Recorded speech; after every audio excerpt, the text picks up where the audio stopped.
আসসালামু আলাইকুম সুপ্রিয় দর্শক, আশা করি সবাই ভালোই আছেন। আপনি কি নতুন খামারি বা নতুন খামার শুরু করতে চাচ্ছেন? তাহলে এই ভিডিওটি আপনার জন্য। আজকের এই ভিডিওতে আমরা আলোচনা করব হাঁস পালনের 3টি গুরুত্বপূর্ণ নিয়ম নিয়ে। আপনি একজন নতুন খামারি বা নতুন খামার শুরু করতে চাচ্ছেন, কিন্তু হাঁস পালনে কোনো রকম লাভ করতে পারছেন না। কেন পারছেন না? কারণ আপনার হাঁস পালনের গুরুত্বপূর্ণ নিয়ম মানছেন না। আপনি যদি হাঁস পালনের গুরুত্বপূর্ণ 3টি নিয়ম মেনে চলেন, তাহলে অবশ্যই লাভের আশা করতে পারবে। তো আমরা আলোচনা করব 3টি গুরুত্বপূর্ণ নিয়ম নিয়ে। হাঁস পালনের প্রথমেই হচ্ছে হাঁসের খাবার মেনটেন করা, দ্বিতীয়তে হচ্ছে হাঁসের চিকিৎসা, তৃতীয়তে হচ্ছে হাঁসের বাজার বুঝতে হবে। আপনার এলাকায় কোন সময় কোনটির চাহিদা বেশি থাকে সেটা বুঝতে হবে, তবে আপনি হাঁস পালনে লাভ করতে পারবেন। তো বিস্তারিত আলোচনা করা যাক। ভিডিওর কোনো রকম স্কিপ না করে সম্পূর্ণ ভিডিওটি দেখুন। এই ভিডিওটি আপনার হাঁসের খামারের অনেক উপকারে আসবে। সুপ্রিয় দর্শক, প্রথমেই হচ্ছে হাঁসের খাবার মেনটেন।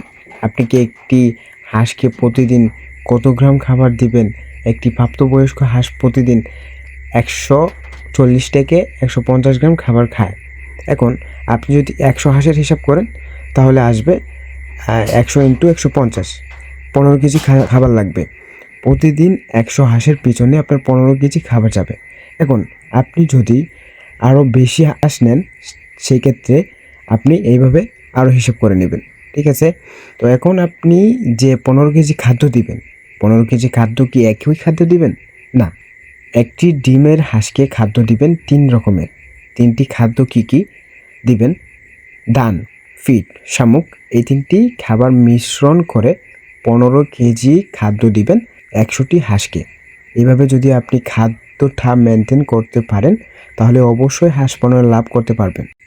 2 নম্বর নিয়ম হচ্ছে হাঁসের চিকিৎসা। আপনাকে দেখতে হবে আপনি যে হাঁসটিকে পালন করেছেন সেই হাঁসটা ভ্যাকসিন আছে কিনা। একটি হাঁস ডিম পাড়ানোর জন্য অবশ্যই ভ্যাকসিন দিতে হবে। কারণ হচ্ছে আপনি যখন হাঁসটাকে ভ্যাকসিন না দিবেন, তখন দেখা যাবে কি হাঁসটা কিছুদিন ডিম দেওয়া বন্ধ করে দিয়েছে। তো আপনার উচিত একটি ভ্যাকসিন কমপ্লিট হাঁস নেওয়া।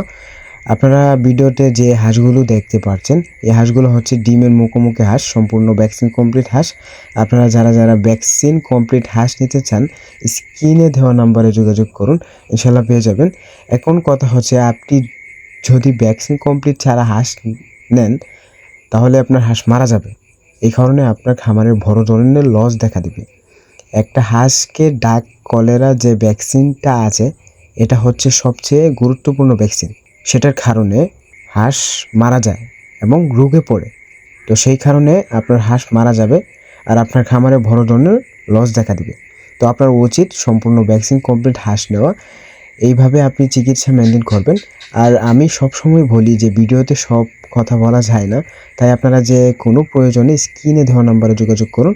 3 নম্বরে বুঝতে হবে আপনার এলাকায় কোনটার চাহিদা বেশি থাকে, ডিমের চাহিদা নাকি মাংসের চাহিদা বেশি, এই বুঝতে হবে। যদি আপনার এলাকায় ডিমের চাহিদা থাকে, তাহলে আপনি খাকি ক্যাম্বেল হাঁসটা নেবেন। স্ক্রিনে যে হাঁসটি দেখতে পাচ্ছেন, এই হাঁসগুলো হচ্ছে অরিজিনাল খাকি ক্যাম্বেল ভ্যাকসিন কমপ্লিট হাঁস। এরকম হাঁস নিয়ে শুরু করবেন। আর যদি আপনার এলাকায় মাংসের চাহিদা বেশি থাকে, তাহলে আপনি নেবেন জেন্ডিং হাঁস। জেন্ডিং হাঁস হচ্ছে মাংসের জন্য সেরা একটি হাঁস। আমাদের কাছে সকল জাতের হাঁস আছে, আপনারা চাইলে স্ক্রিনে দেওয়া নাম্বারে যোগাযোগ করে নিতে পারেন। তো আপনি যদি এই বিষয়গুলো মেনে চলেন, তাহলে ইনশাল্লাহ আপনার খামারের প্রফিট আসবেই।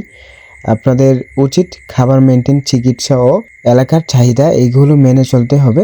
তো ভিডিওটি যদি ভালো লাগে কমেন্টে বলে যাবেন, আর এরকম ভিডিও পেতে সাবস্ক্রাইব করে রাখবেন। তো সবাই ভালো থাকবেন, সুস্থ থাকবেন। আল্লাহ হাফেজ।